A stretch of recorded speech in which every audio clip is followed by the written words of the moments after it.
Bonjour à tous, chers auditeurs et fidèles de ConnectWave, des webinaires de ConnectWave sur cette nouvelle session 2022.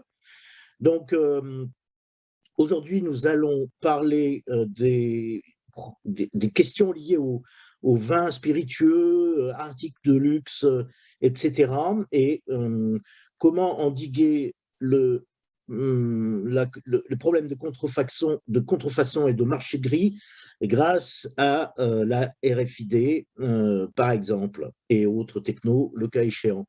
Donc, aujourd'hui, nous allons recevoir deux entreprises qui sévissent dans ce domaine. Je veux dire Checkpoint, avec Mathilde Liot, qui va prendre la parole en premier pour présenter sa société. Ensuite, nous aurons le plaisir d'avoir Marie-Hélène Porret de la société Storecom, qui fera de même. Hein. Et à la suite de ces deux présentations liminaires, je dirais qu'on engagera un dialogue ou un trilogue, comme on dit, à trois, je ne sais pas, mais enfin, en tous les cas, un tour de table sur des questions, un, que nous avons un petit peu préparées, et deux, sur la base aussi, et je vous y invite, de vos propres questions que vous pouvez écrire ou inscrire en cliquant sur le petit bouton Q et R pour questions et réponses en bas de votre écran. Voilà. Merci de me dire que tout va bien, que vous entendez bien, que vous voyez bien et que tout se passe bien. Ça nous rassure tout de suite. Enfin, dernier point d'information, donc c'est le 5e webinaire de cette année.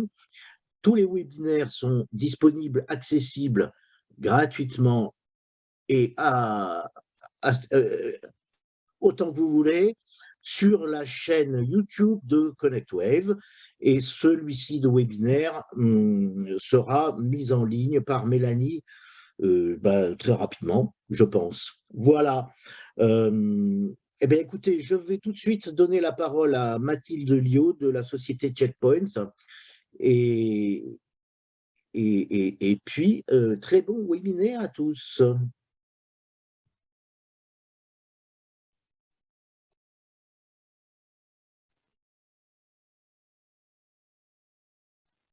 Bonjour à tous, j'espère que vous m'entendez bien. Donc, alors, je vais partager donc, mon écran. Oui. Hop. Tu peux le mettre en pleine page, s'il te plaît? Ça arrive, ça arrive. Ah, ça arrive. Très bien. Alors, il faut juste que j'arrive à paramètres d'affichage. Et normalement, ça devrait être beaucoup plus clair pour tout le monde. C'est très bien, c'est parfait. Merci. Donc, bonjour à tous, moi je suis Mathilde, donc je fais partie de la société Checkpoint System. Donc, Checkpoint System, on fait partie du groupe CCL, qui est spécialisé dans le packaging. Vous connaissez probablement déjà. Et la spécialité donc, de Checkpoint System, c'est de proposer des solutions connectées et intégrées pour la distribution. Ça fait 50 ans qu'on travaille sur les solutions intelligentes qui vont utiliser l'alpha, l'ARF, l'ARFID et également la NFC. Et ça fait 20 ans qu'on est spécialisé dans le source tagging, la protection à la source, qui est donc le fait de mettre des étiquettes, d'appliquer les étiquettes directement sur la ligne de production ou sur la ligne de packaging. Donc, on est à peu près 5000 chez Checkpoint. On est présent dans 21 pays, ce qui nous permet donc de couvrir globalement toutes les chaînes de distribution ou logistique possibles. Donc, comme je vous ai expliqué, donc, on est présent un petit peu partout dans le monde de manière assez égale. On est producteur de nos propres solutions, c'est-à-dire les antennes, les systèmes EAS, également des étiquettes, donc RF, et des étiquettes RFID. Donc, on produit à peu près 5 milliards d'étiquettes RF par an. On a nos propres usines. Et pour la RFID, on est près à 2 milliards.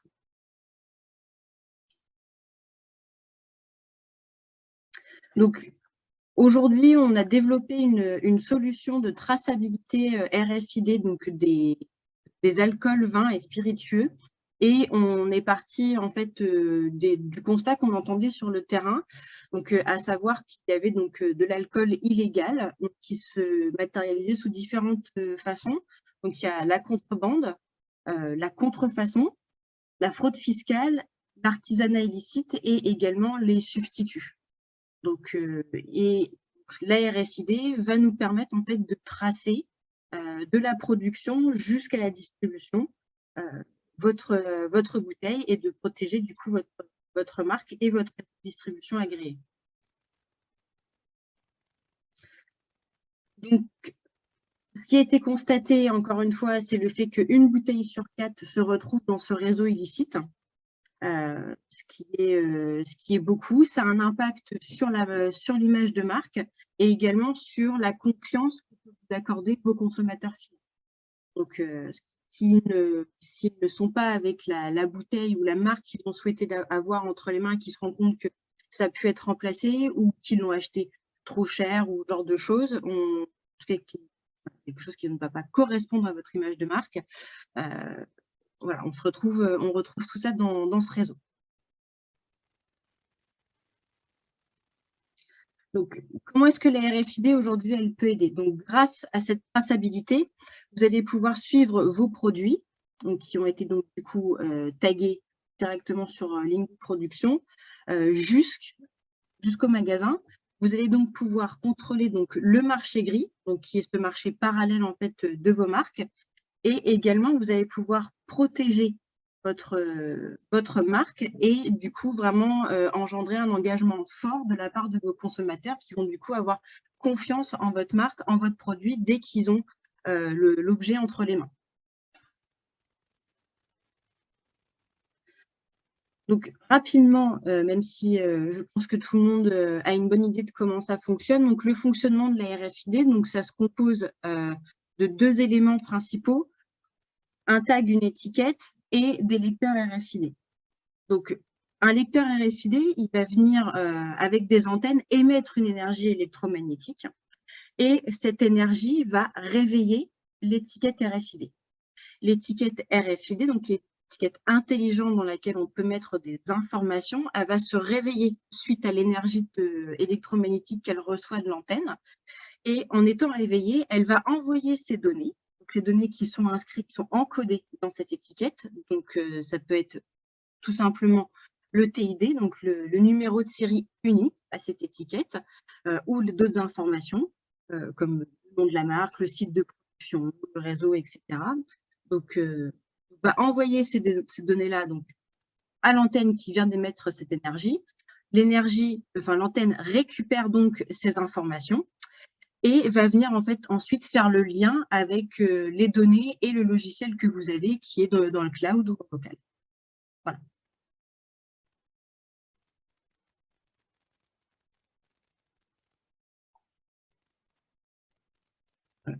Excusez-moi, il y a eu un petit lag. Donc, comment fonctionne de manière globale, mais en même temps étape par étape, notre solution? Donc, dans le cas donc, des boissons, vins et spiritueux, on va venir appliquer une étiquette RFID sur chacune des bouteilles. Et ces bouteilles vont être mises donc, dans un carton. Donc, tout ça, ça se passe du coup sur la ligne de production. Donc, ces bouteilles, avec leurs étiquettes, vont venir passer dans un tunnel, donc le fameux tunnel qui va avoir les antennes RFID, donc qui va venir lire les informations des étiquettes accolées à vos bouteilles. Et ensuite, on va venir récupérer ces informations, les lier à vos logiciels de logistique, de distribution, etc.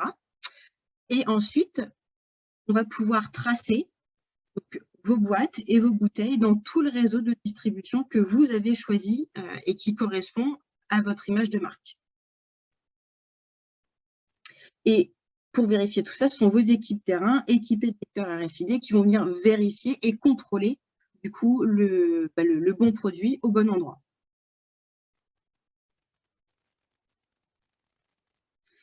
Donc, les principaux avantages de notre solution, c'est améliorer la traçabilité du produit de la source au magasin.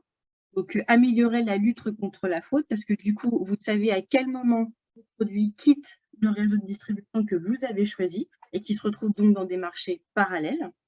Donc, ce sont vos équipes qui peuvent vérifier facilement la destination des produits grâce à cette étiquette RFID et évidemment, donc, du coup, améliorer la confiance qu'a le consommateur pour votre marque parce qu'il a la garantie que ce qu'il achète dans le réseau de distribution, c'est bien votre marque, votre produit.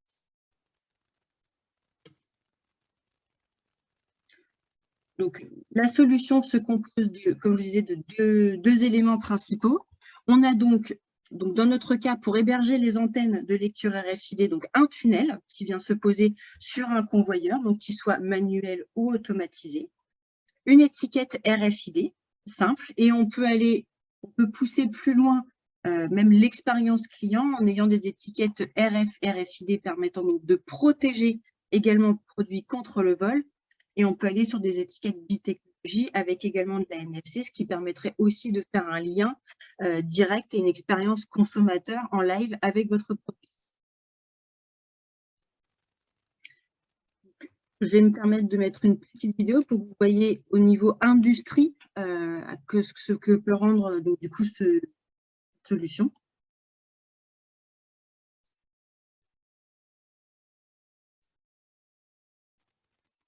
Donc là, dans chacune de ces boîtes, vous avez donc 6 bouteilles qui sont étiquetées avec une étiquette RFID.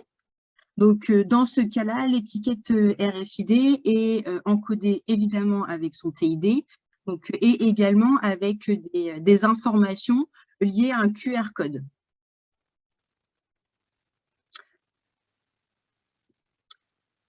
Donc ici à droite, vous avez donc le tunnel. Donc les boîtes passent dans ce tunnel. Elles sont lues avec le petit scanner bleu que vous voyez en haut. Vous voyez donc les antennes qui sont de part et d'autre du tunnel et au-dessus. Et donc, à chaque fois qu'une boîte passe, le champ électromagnétique va venir réveiller les étiquettes et vous allez retrouver l'ensemble des données de l'étiquette directement sur l'ordinateur lié au tunnel. Et donc, tout ça sera communiqué ensuite avec vos logiciels de gestion logistique. Je vous remercie pour votre écoute, pour votre attention. J'espère avoir répondu à certaines de vos interrogations sur le fonctionnement et de la RFID, de ce que l'on peut en faire.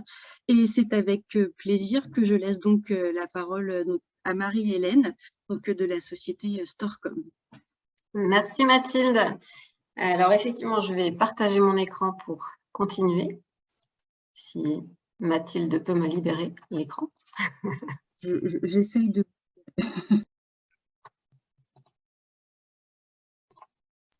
Normalement, ça devrait être bon. C'est bon, merci.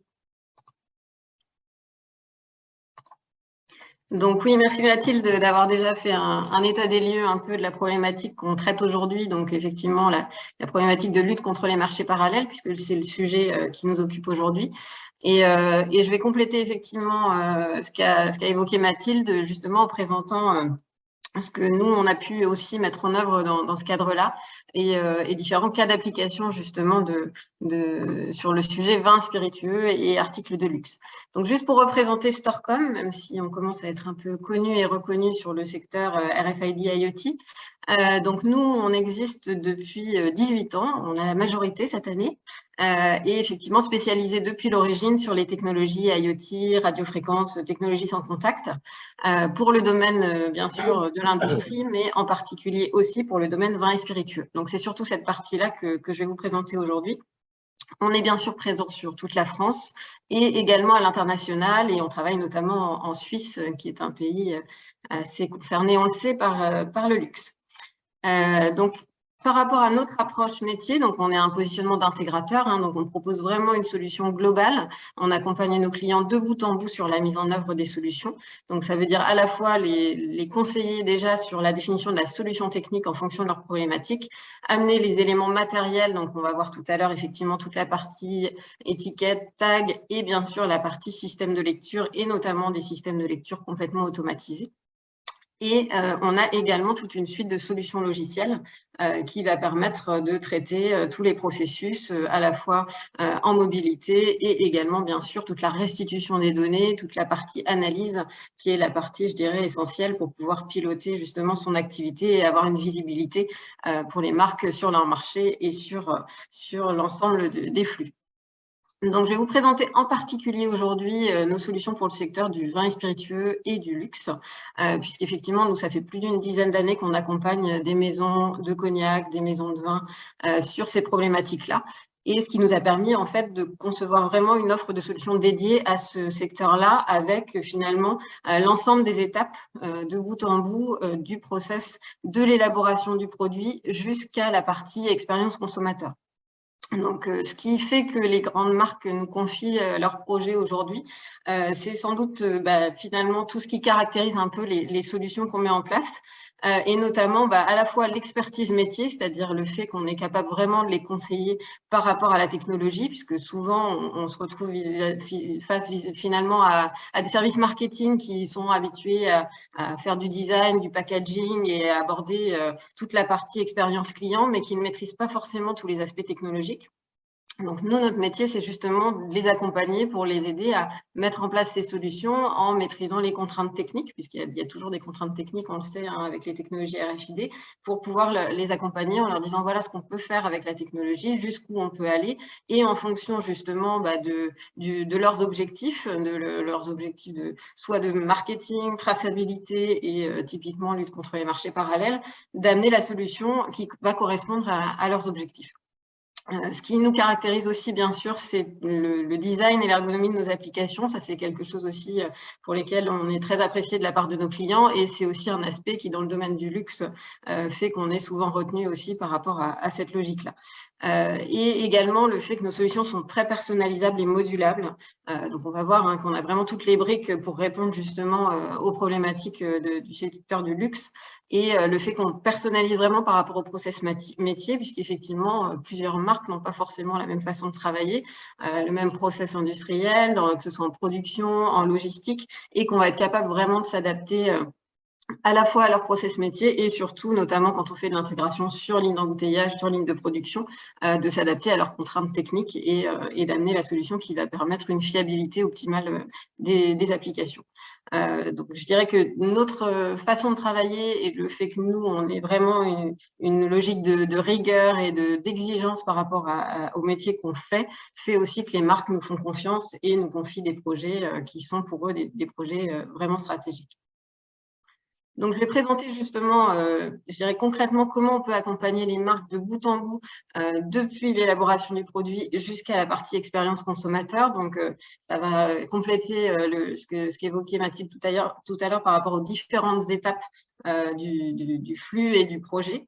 Donc, ça va effectivement depuis la traçabilité du produit. Et je dirais que là, on va vraiment en amont être capable de tracer les produits au niveau de l'élaboration jusqu'à la partie effectivement smart packaging, sécurisation, maîtrise des réseaux de distribution et jusqu'à permettre effectivement aux consommateurs d'avoir finalement, surtout la marque, d'avoir un lien direct avec le consommateur. Donc, ça, c'est aussi un point très important pour les marques, de pouvoir vraiment avoir un vrai lien avec leurs consommateurs, ce qui n'était pas forcément le cas jusqu'à présent. Et grâce à la technologie RFID, de pouvoir vraiment créer ce lien. Donc, c'est finalement aussi la finalité, à la fois, comme on disait, lutter contre les marchés parallèles, lutter contre la contrefaçon, mais aussi amener vraiment une expérience consommateur au client final. Donc, je vais vous présenter différents cas d'application qu'on a pu mettre en œuvre chez nos clients qui vont couvrir un peu justement toute la chaîne. Donc, d'une part, on a des solutions qui nous permettent de tracer depuis vraiment la partie vieillissement des alcools, des eaux de vie. On a effectivement une solution qui permet d'identifier et de tracer tous les contenants d'eau de vie et de faire une traçabilité du contenant et de son contenu, c'est-à-dire de vraiment tous les alcools qui ont pu passer dans un fût. Et ça, c'est vraiment déjà au niveau des marques et au niveau de leur production, un point extrêmement important pour être capable d'avoir une vraie traçabilité très fine dès la fabrication, de savoir exactement dans quel fût sont passés tel produit et de gérer toute cette partie-là. Donc finalement, là, on est vraiment sur la partie élaboration produit, production, et en même temps, c'est à la fois de la logistique, c'est de la traçabilité qui vont permettre aux opérateurs de chez, notamment, en mobilité, de pouvoir scanner un fût, de pouvoir faire tous les mouvements, de pouvoir faire les opérations de vidage, remplissage et de garantir la fiabilité de l'identification des contenants et la fiabilité de toute l'association contenant-contenu. Donc ça, effectivement, pour les marques, je dirais que c'est vraiment la première étape pour assurer la traçabilité du produit de bout en bout. On va vraiment en amont être capable de tracer toute cette traçabilité. Et un des intérêts aussi sur ces solutions-là, ça va être tous les aspects inventaires, puisqu'effectivement, il y a quand même beaucoup de valeur qui est stockée dans ce type d'application, et ils ont une obligation d'inventaire annuel, comme beaucoup de gens, mais avec un impact en termes de coût qui est très important. Donc, être capable d'inventorier très rapidement l'ensemble du parc, c'est très important. Donc, on a équipé depuis longtemps, c'est des sujets sur lesquels on a déjà communiqué. Rémi Martin, on travaille également avec Courvoisier et d'autres maisons de cognac sur ces aspects-là. Mais on peut aussi accompagner des maisons de vin. Donc, on n'a pas forcément besoin d'avoir un gros volume de contenants. On accompagne aussi des petites maisons sur tous ces sujets-là. Donc là, c'est vraiment la partie amont. Et effectivement, une fois qu'on a élaboré le produit, il va falloir trouver un packaging pour le commercialiser. Et donc là, on arrive plutôt aux logiques de smart packaging. Donc sur ces sujets-là, effectivement, il y a à la fois, comme le présentait Mathilde, on peut être au niveau de la bouteille et donc de l'étiquette bouteille, de la contre-étiquette, mais on peut aussi s'intégrer directement dans le packaging, et ça passe notamment par l'intégration dans le bouchon. Donc nous, on travaille avec des partenaires, notamment les bouchages de l'âge qui sont des fabricants de bouchons, pour intégrer l'étiquette RFID directement dans le bouchon. Donc là, on est plus souvent sur l'étiquette NFC directement pour pouvoir justement donner un lien direct au consommateur qui va pouvoir scanner le bouchon directement avec son smartphone et avoir accès à une expérience client. Donc, ça va être typiquement de l'expérience marketing pour le client final. Ça va être notamment de la réalité augmentée, par exemple. Donc là, c'est pareil. Donc nous, on est capable vraiment d'accompagner les clients de bout en bout sur toute cette expertise-là. Et on va avoir tout un réseau de partenaires qui vont permettre finalement d'avoir toutes les expertises pour le client final et de pouvoir proposer des expériences aux clients en fonction de leurs objectifs. Donc là, on est vraiment, l'intérêt de la RFID dans ce cadre-là, c'est notamment de s'intégrer vraiment de manière optimale dans le packaging. Et ça, on sait que les marques ont beaucoup d'exigences sur l'intégration dans le packaging, le respect du design. Et l'intérêt de la RFID par rapport à des technologies QR code typiquement, c'est de pouvoir être complètement invisible dans le packaging, d'être complètement intégré, mais pour autant de garder ce lien. Donc c'est là où la RFID a aussi un intérêt. Donc, bien sûr, une fois qu'on a cet aspect identification NFC, on va pouvoir avoir des systèmes de géomapping, c'est-à-dire mettre en place des liens qui vont permettre de localiser une bouteille et de savoir à quel endroit elle a été commercialisée. Et c'est là qu'on va avoir aussi, pour la marque, la visibilité complète de où est-ce qu'une bouteille a été commercialisée par rapport justement au marché auquel elle était destinée. Donc ça, c'est la partie Smart Packaging. Donc, on a effectivement déployé, alors on ne peut pas toujours dire les marques pour lesquelles on a mis en place ce type de système, puisqu'effectivement, il y a une logique de confidentialité, bien entendu. Autant, il y a des marques qui vont vraiment communiquer parce que c'est uniquement un objectif marketing et qui, du coup, vont justement sensibiliser les consommateurs en disant vous pouvez scanner la bouteille pour avoir telle expérience. Et puis, il y a des marques qui sont vraiment dans un objectif de traçabilité et de lutte contre les marchés parallèles et qui, du coup, vont plutôt je dirais, masquer cette information pour que ce soit uniquement le consommateur final qui puisse s'assurer que c'est la bonne bouteille et qu'il n'y ait pas de risque sur les marchés. Donc, comment ça se concrétise effectivement une fois qu'on intègre ça dans le packaging? Donc, de la même manière, nous, on est capable d'intégrer des tunnels sur ligne. Alors, souvent, on a deux étapes. On fait à la fois de la traçabilité à la bouteille, puisque souvent, on est capable aussi de faire de la traçabilité en NFC directement sur ligne. Donc, on le sait, la technologie NFC, c'est vraiment de la proximité.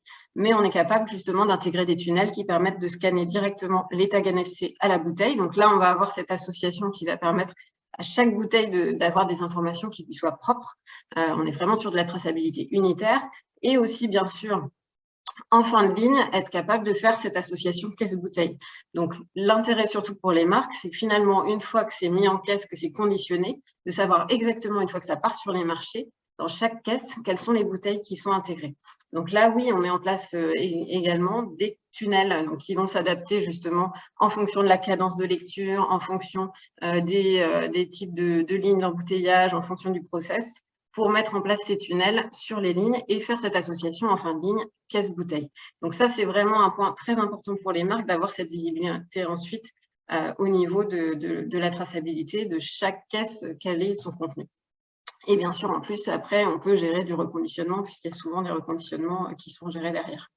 Donc, on installe à la fois des systèmes complètement automatisés sur les lignes. On s'interface bien sûr avec les automates des lignes d'embouteillage, par exemple. Et puis, bien sûr, on va s'interfacer avec les systèmes des marques pour pouvoir faire cette association, récupérer les informations de traçabilité et les retransmettre sur la plateforme de service.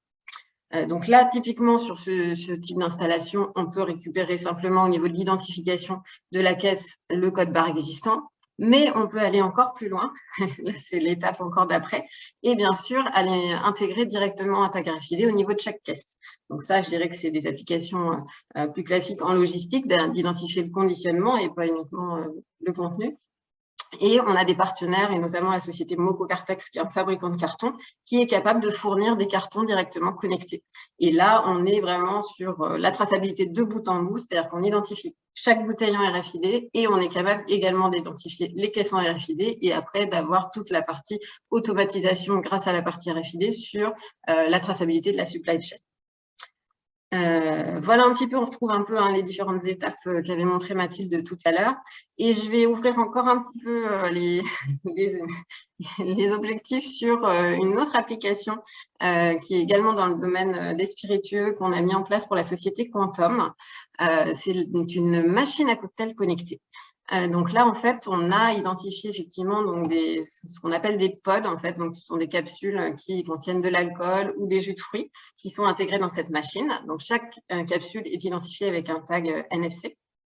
Et en fait, quand vous allez positionner ces capsules dans la machine, ça va permettre de identifier et donc s'assurer effectivement que ça suffit bien des bons alcools dans la machine et de composer une recette, un cocktail à partir des différents alcools et jus de fruits.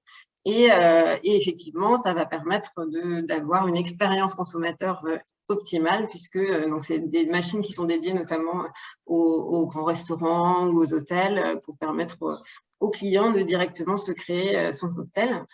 Donc là-dessus, on les a accompagnés vraiment de bout en bout également sur la partie identification justement des capsules et bien sûr sur l'intégration aussi sur les lignes pour chez les différentes maisons, que ce soit le whisky, la vodka, le cognac, d'intégrer ces éléments, ces lecteurs sur les lignes pour faire l'association de à chaque fois qu'un pod est rempli, quelle est la traçabilité de l'alcool qui est mis dans cette capsule et pour pouvoir assurer ensuite toute la partie authentification et également traçabilité des alcools. Donc, ça permet de voir une application encore un peu différente sur ce sujet-là. Voilà, je vous ai présenté différents cas d'application pour compléter un peu l'intervention. Et je suis à votre écoute pour toutes les questions, sans doute nombreuses, qui vont arriver à la suite. Merci Marie-Hélène et merci Mathilde pour cette présentation concrète et factuelle de cas d'usage. Alors, moi, j'ai plein de questions qui me passent par la tête, mais on va y aller. Ceci étant, il y en a déjà une que je vais vous poser à toutes les deux, qui est une question d'un auditeur, ou d'un auditeur, on va dire. Est-ce que vous fournissez la solution complète, c'est-à-dire tag, lecteur, tunnel, antenne, application mobile s'il y en a, serveur, etc. Ou bien est-ce que vous faites appel à d'autres sous-traitants ou fournisseurs divers et variés selon les briques à assembler dans une solution de ce type? Alors, je laisse Mathilde répondre et je répondrai après si ça te va. Parfait, Ça me va. Donc, de notre côté, Checkpoint, effectivement, on fournit le tag, le dispositif de lecture RFID. Donc, ça va passer ou par le tunnel, ou par un lecteur manuel, ou par des antennes qui se composent de manière, en tout cas qui sont mises de manière différente, et également les logiciels passerelles qui vont vous permettre en fait de tout lier à votre système de gestion. Voilà. Donc voilà, on propose toute cette partie-là. Merci. Et donc, nous, c'est pareil, on fournit la solution de bout en bout avec en plus, effectivement, la partie applicative. Donc, on fournit bien sûr les tags, les systèmes de lecture. On installe nous-mêmes aussi tout ce qui va être système sur ligne. Donc, on ne fait pas du tout appel à des sous-traitants. C'est des choses qu'on assemble chez nous et qu'ensuite, on vient implémenter sur la ligne. Et comme je disais, après, on s'interface par contre avec des automatismes pour être capable notamment de gérer les notions d'éjection quand il y a une bouteille qui n'est pas conforme ou qui a un tag qui est défectueux. On est capable effectivement de gérer l'éjection sur ligne. Et donc là, on fournit effectivement à la fois la solution matérielle, on l'installe nous-mêmes et on fait aussi toute la partie logicielle. Donc effectivement, c'est à la fois les interfaces avec les systèmes des marques, mais c'est aussi les applicatifs mobiles. Donc là, nous, on a effectivement des applications mobiles dédiées qui souvent complètent la partie sur ligne parce que dès qu'il y a une erreur et qu'il faut par exemple vérifier ou contrôler une caisse ou reconditionner, c'est pareil, on équipe les conditionneurs avec des systèmes mobiles souvent qui vont être capables de refaire une association s'il y a une modification du conditionnement, de réassocier quand ils font par exemple des bouteilles qu'ils associent à des verres, etc. Ils vont avoir un autre conditionnement et ils doivent être capables de le gérer aussi. Et là, du coup, là, les conditionneurs utilisent nos applications mobiles pour faire cette partie-là et toujours en lien, bien sûr, avec la plateforme qui permet de gérer l'ensemble de la traçabilité des données. Après, ce que je disais, on travaille avec des partenaires, bien sûr, sur tout ce qui va être le packaging lui-même, c'est-à-dire des fabricants de bouchons, par exemple, des fabricants de cartons, et sur toutes les expériences qui vont être plutôt expériences réalité augmentée, marketing, etc. Là, on travaille avec des agences qui sont spécialisées sur ces aspects réalité augmentée. Mais sinon, on fait toute la partie matériel, logiciel et accompagnement, bien sûr, en intégration. Merci Marie-Hélène, merci Mathilde. Donc, je pense que cette réponse est satisfaisante pour M. Pardo qui l'a posée. Et donc, s'il a d'autres questions, qu'il n'hésite pas. Alors, moi, tout de suite, voilà, il vient de répondre que c'est très clair. Merci. Alors,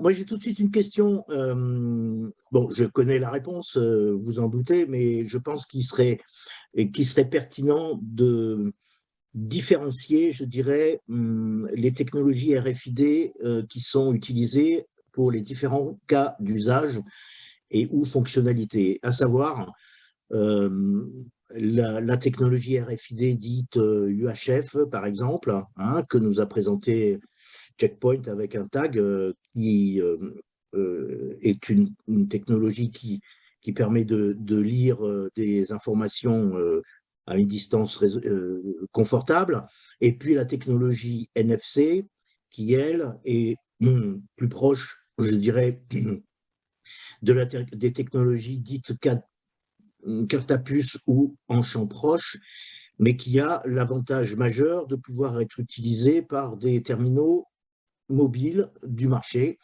équipés de NFC, que l'on peut activer aussi bien que le Wi-Fi sur son smartphone. Voilà, donc si vous pouviez répondre à cette question, savoir comment vous faites pour différencier ces deux technologies selon la fonction visée, et y a-t-il moyen, si vous voulez, de mixer les deux technologies pour répondre à ces deux objectifs? Un, adresser la traçabilité, et deux, adresser la communication avec le client. Alors, je vais répondre juste sur la partie, effectivement, déjà, les technos. En fait, nous, on va conseiller effectivement les marques en fonction, justement, c'est ce que je disais, de leur objectif. Effectivement, avec la NFC, nous, on arrive aujourd'hui à répondre aux deux objectifs, c'est-à-dire à répondre à la partie marketing, lien avec le consommateur, parce qu'effectivement, avec la NFC, il va directement pouvoir scanner sa bouteille, et on arrive aussi à le faire sur ligne. C'est-à-dire qu'on arrive aussi à scanner ses bouteilles sur ligne, même si c'est de la NFC, et même si c'est des distances de lecture très courtes. Par contre, des fois, si les cadences de lecture sont vraiment très rapides, ce qui peut être le cas quand on est sur des gros volumes et des produits à fort volume, là, effectivement, la NFC peut atteindre ses limites en termes de détection sur ligne. Et là, on va effectivement coupler plutôt de la technologie UHF qui va être plus confortable, je confirme, sur ligne à lire, parce que c'est beaucoup moins difficile de lire du UHF sur ligne, même si on a aussi les contraintes du liquide, qui sont une autre problématique à traiter quand on est dans ce domaine-là. Mais du coup, en fonction de l'objectif de la marque, effectivement, on va conseiller soit de la NFC, soit de l'UHF. Et bien sûr, on mixe les deux. Et comme l'évoquait Mathilde, il y a aussi des technologies duales, hein, donc des étiquettes qui permettent de faire aussi NFC et UHF. Et ça, effectivement, en fonction des clients, on met en place aussi ce type de techno-là qui permet finalement, dans une même étiquette, de faire les deux. Et donc, du coup, d'utiliser l'UHF et de l'exploiter sur toute la partie supply chain et aussi d'avoir la partie NFC pour le lien avec le consommateur final. Donc, je dirais que oui, on peut tout à fait mixer les technos et c'est en fonction de l'objectif qu'on va accompagner les marques sur quelle va être la techno la plus adaptée. Merci. Mathilde? Donc oui, je voudrais juste compléter sur un point de vue un peu plus, enfin pas un peu plus, mais en tout cas technique. Donc la RFID, enfin l'UHF et la NFC sont des étiquettes dans lesquelles on peut inclure des informations dans les deux cas. Donc vous pouvez y injecter les informations dedans. La différence majeure qu'il va y avoir, c'est qu'effectivement, la RFID, on va avoir une fréquence longue portée, longue distance, ce qui du coup facilite l'encodage, etc., sur ligne. Donc, et d'un autre côté, on va avoir effectivement, comme vous l'avez dit Marie-Hélène, la NFC qui nécessite une proximité en fait des appareils de lecture. Donc à peu près, la différence de lecture pour la RFID, ça va aller jusqu'à près 15 mètres de distance avec un appareil. Et une étiquette NFC pour un utilisateur lambda, on est à peu près à 2 pouces et effectivement, c'est la même technologie que vous avez dans vos paiements sans contact. Donc voilà. Ces deux informations peuvent être liées, c'est-à-dire que vous pouvez communiquer d'un côté avec votre consommateur grâce à la NFC, mais également en lui indiquant les informations qu'il y a dans une puce RFID qui va plutôt être à destination de la supply et donc du coup du B2B, des informations, on va dire, vraiment plus logistiques. Mais vous pouvez tout à fait lier ces informations et communiquer avec votre utilisateur, votre consommateur final sur les informations de la chaîne logistique qui étaient répertoriées dans la RFID. Ok, très bien. Merci. J'ai une question là qui me vient. Selon votre expérience, est-ce que ces solutions sont accessibles plutôt pour les grandes marques et grandes maisons de produits de luxe ou de spiritueux ou de vin ou de que sais-je, ou bien est-ce qu'une petite marque ou un producteur, je dirais, plus réduit peut utiliser ce type de solution? Mathilde, tu veux répondre ou je réponds? Vas-y, je prendrai le volet, aucun problème. Donc, moi, je répondrais qu'effectivement, c'est accessible à toutes les marques. C'est-à-dire qu'on ne travaille pas que avec des grandes maisons parce que justement, la solution, elle peut être à étage, je dirais. On n'est pas forcément obligé d'aller intégrer des systèmes sur ligne parce qu'effectivement, intégrer des tunnels de lecture sur ligne, ça nécessite quand même une infrastructure, donc un coût forcément plus important. Mais on peut très simplement faire des opérations simplement marketing, où on va fournir les tags directement encodés avec, par exemple, une URL, un lien vers, de toute façon, une plateforme pour pouvoir le rediriger, ou simplement un site web, enfin, des choses très simples, où on va simplement fournir les étiquettes encodées, et finalement, la marque a simplement à les intégrer dans son packaging, ou même, je vous dirais, quand on fournit les bouchons, par exemple, connectés, la société de l'âge est capable de fournir les bouchons directement encodés avec l'URL qui a été demandée. Nous, on les accompagne en production pour s'assurer que justement tous les bouchons qui sont fournis, ils sont fiables, ils sont contrôlés, etc. Donc la marque, en fait, quand elle les implémente sur ligne, n'a même pas besoin de vérifier sur la ligne la fonctionnalité et le bouchon. Et effectivement, après, c'est directement au niveau de la marque un lien vers le consommateur. Donc ils n'ont plus que la partie, je dirais, marketing à gérer, ce qu'ils savent déjà faire aujourd'hui. Et c'est simplement intégré dans le packaging. Donc il y a des solutions qui sont vraiment accessibles sans forcément aller sur des solutions complexes et qui peuvent permettre déjà d'adresser des objectifs pour la marque avec des budgets totalement accessibles. Tout à fait, je rejoins Marie-Hélène sur le fait que quelle que soit la taille en fait de l'organisation qui souhaite mettre en place une traçabilité ou une communication avec son consommateur n'est pas importante. Ce qui est important, c'est vraiment ce qu'il souhaite faire de la technologie et son besoin en fait derrière et ses objectifs. On peut tout à fait installer un système de traçabilité sur une ligne de production à haute vitesse avec des gros volumes, des entreprises plus importantes, tout comme on peut aussi assurer à un vigneron qui va produire ses propres bouteilles, ses grands crus, qui va être en plus petite quantité, qui va travailler de manière, on va dire, beaucoup plus artisanale et manuelle.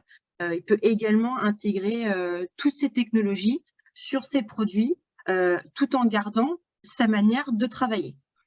Donc, il n'y a pas de, pour moi, il n'y a pas de contrainte sur la taille de l'entreprise, c'est plutôt sur ce qu'elle veut faire et comment elle souhaite exploiter cette technologie.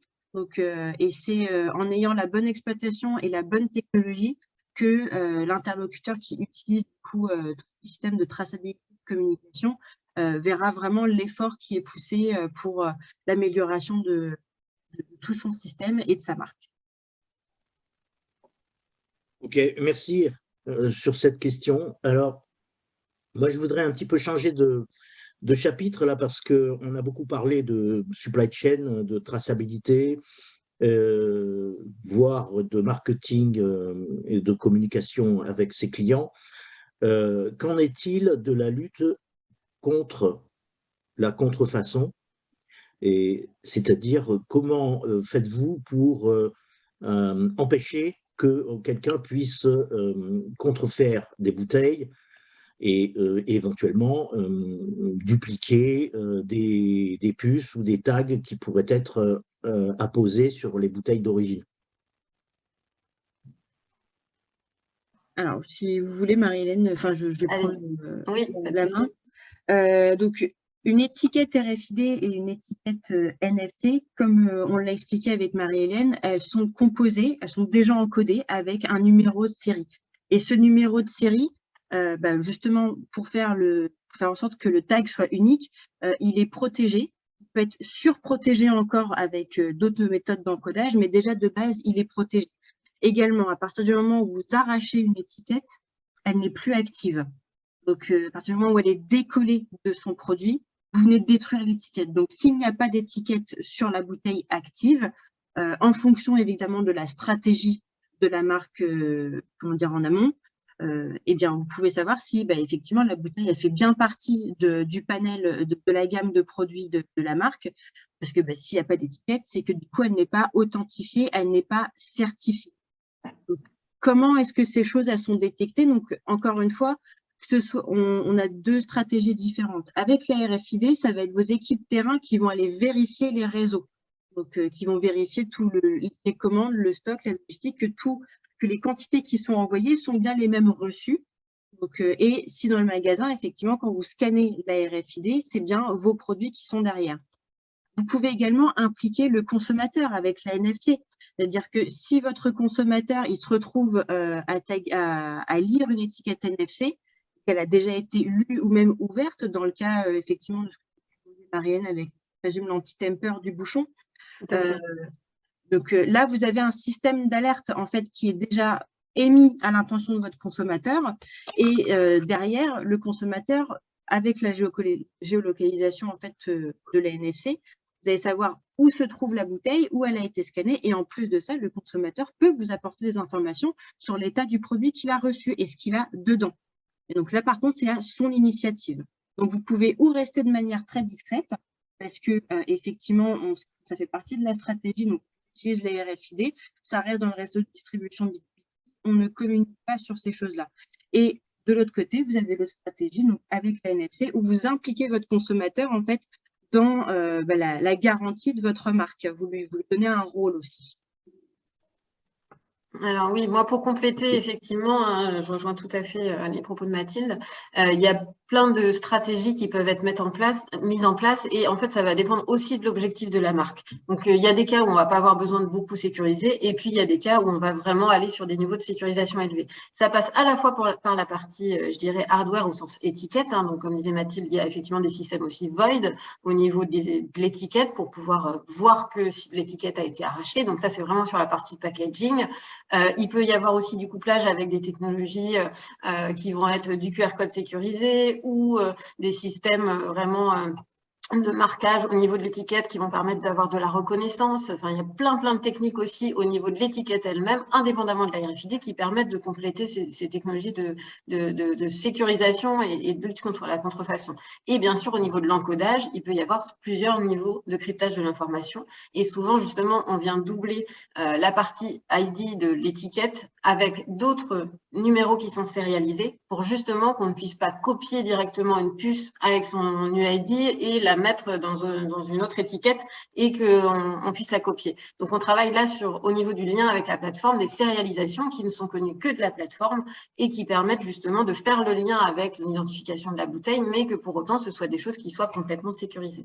Donc ça, déjà, au niveau de l'étiquette, au niveau du marquage, il y a plein de technologies qu'on peut mixer aussi avec la technologie RFID pour sécuriser. Et bien sûr, toute la partie logicielle, effectivement, de gestion des données, ça peut être associé aussi à du blockchain. Enfin, vous avez tout un niveau de sécurisation qui peut être mis en place aussi au niveau logiciel pour sécuriser et pour s'assurer qu'effectivement, on ait vraiment un produit qui soit authentique au niveau du lien avec le consommateur final. Et oui, on a au niveau des plateformes la possibilité pour le consommateur de venir signaler s'il y a un défaut, s'il constate une anomalie par rapport au produit qu'il a reçu pour que ce soit effectivement remonté à la marque et qu'il puisse piloter. Et je parlais du géomapping tout à l'heure, effectivement, parce que c'est aussi un moyen au niveau logiciel d'avoir de l'information, de travailler justement sur le réseau de distribution, d'avoir de la surveillance. Et bien sûr, la partie détection d'ouverture, là, c'est encore un niveau complémentaire. Donc oui, nous, on a des clients qui nous ont demandé de mettre en place des étiquettes avec du tamper evidence, donc détection d'ouverture, c'est-à-dire que là, quand l'étiquette est coupée, elle fonctionne toujours, mais par contre, quand on l'interroge, elle donne l'information que la bouteille a été ouverte. Et donc là, pour le consommateur, c'est une information complémentaire de non seulement j'ai un produit, mais je sais qu'il y a eu une manipulation et que il y a un risque au niveau de l'intégrité du produit. Après, je dirais qu'on ne pourra jamais empêcher, notamment dans tout ce qui va être alcool, il y a beaucoup de gens qui sont très doués pour trouver plein de solutions pour re-remplir les bouteilles. Vous pouvez voir sur Internet, il y a une variété de solutions. Donc ça, effectivement, les marques luttent en permanence contre ces problématiques-là au niveau du packaging. C'est très difficile d'avoir du 100% et d'empêcher les marques, mais mettre en place ces solutions-là, déjà, d'une part, ça dissuade aussi certains d'aller faire de la contrefaçon parce qu'ils savent que c'est protégé, donc ça va être beaucoup plus compliqué. Et de toute façon, ça sécurise effectivement au niveau du consommateur sur l'intégrité des produits et sur l'authenticité des produits qui sont consommés.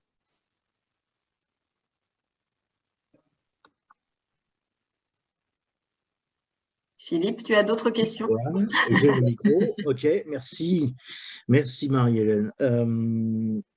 Donc ça veut dire, d'ailleurs, pour lutter contre la contrefaçon, ça veut dire d'impliquer quelque part, ou enfin de donner un moyen au consommateur de pouvoir authentifier par lui-même, hein, et à travers une application smartphone, j'imagine, hein, là, d'accord, le fait qu'il est bien en face d'une bouteille, puisqu'on parle de bouteille authentique.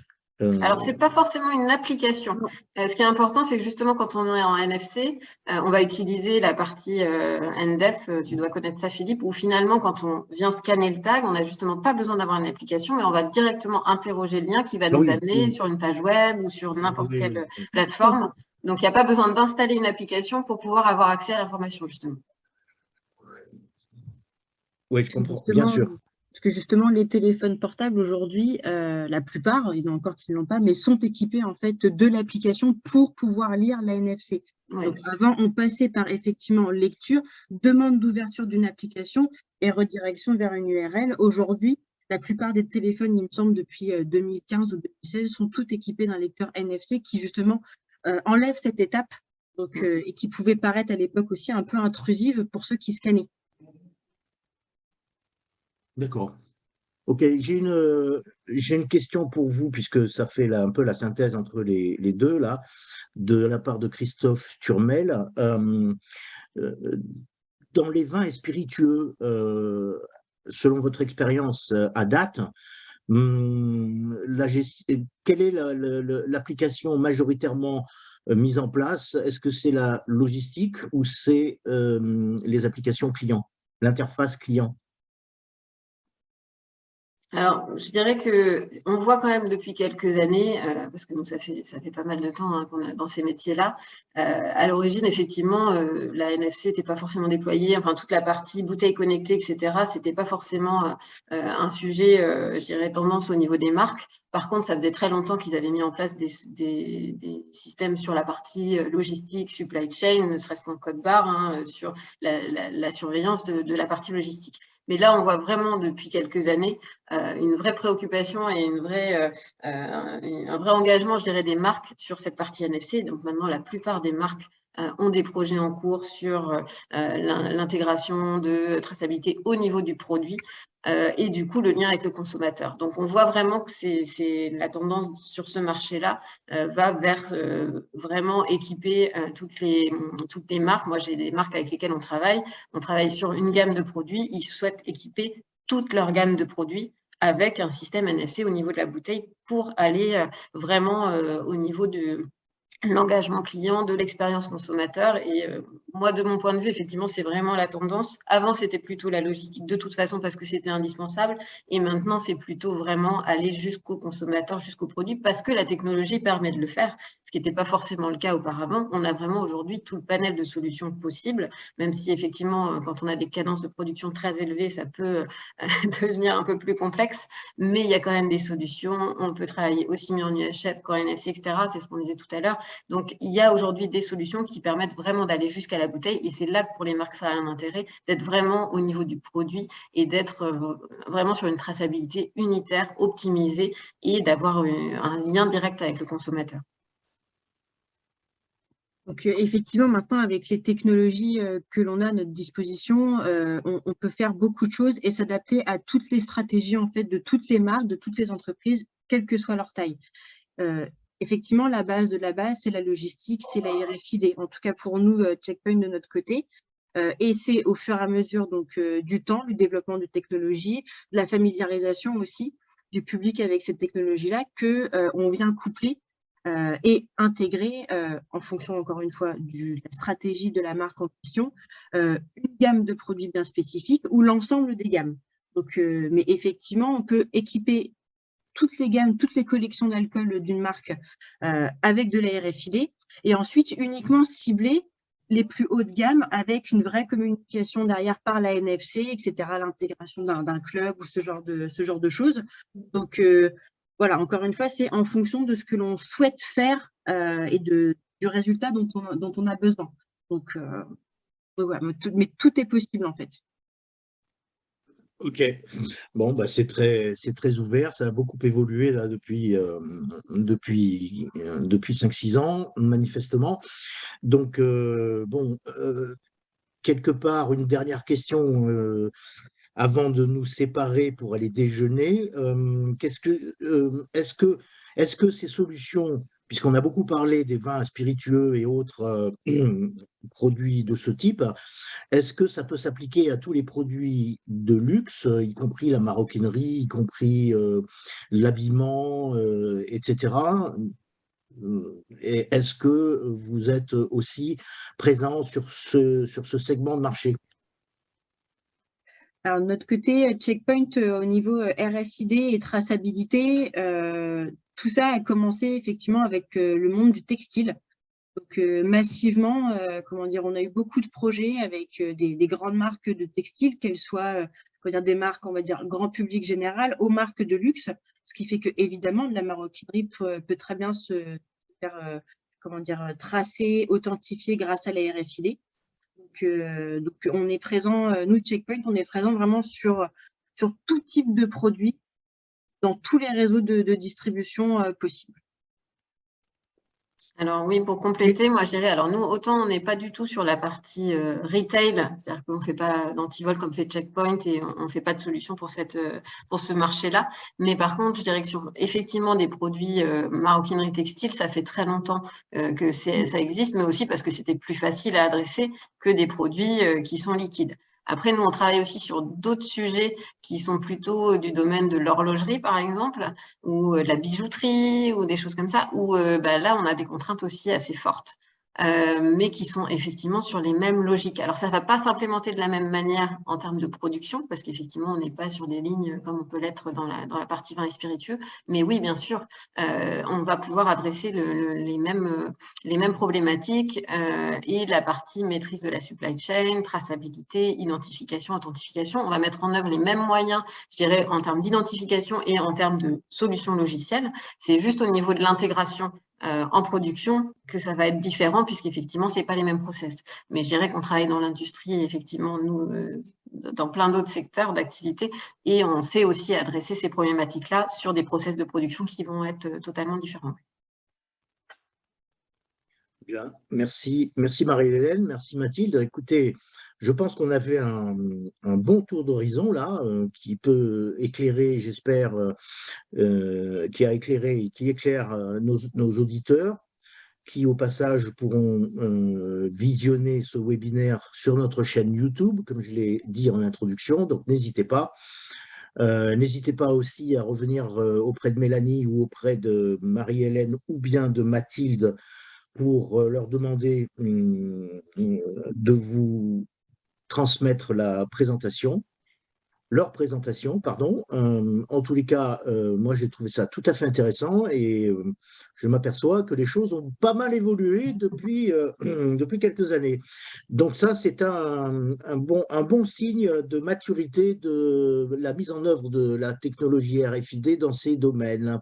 Voilà, il ne me reste plus qu'à vous remercier pour votre participation et votre contribution éclairée, aussi bien Marie-Hélène que je salue, et Mathilde, que je remercie également. Alors, il Merci me reste Philippe. qu'à vous souhaiter un excellent déjeuner. Et Mélanie vous a transmis le lien pour pouvoir vous inscrire au prochain webinaire. Et très bon appétit à tous et à très bientôt. Merci, Au à revoir. bientôt. Au Au revoir. revoir.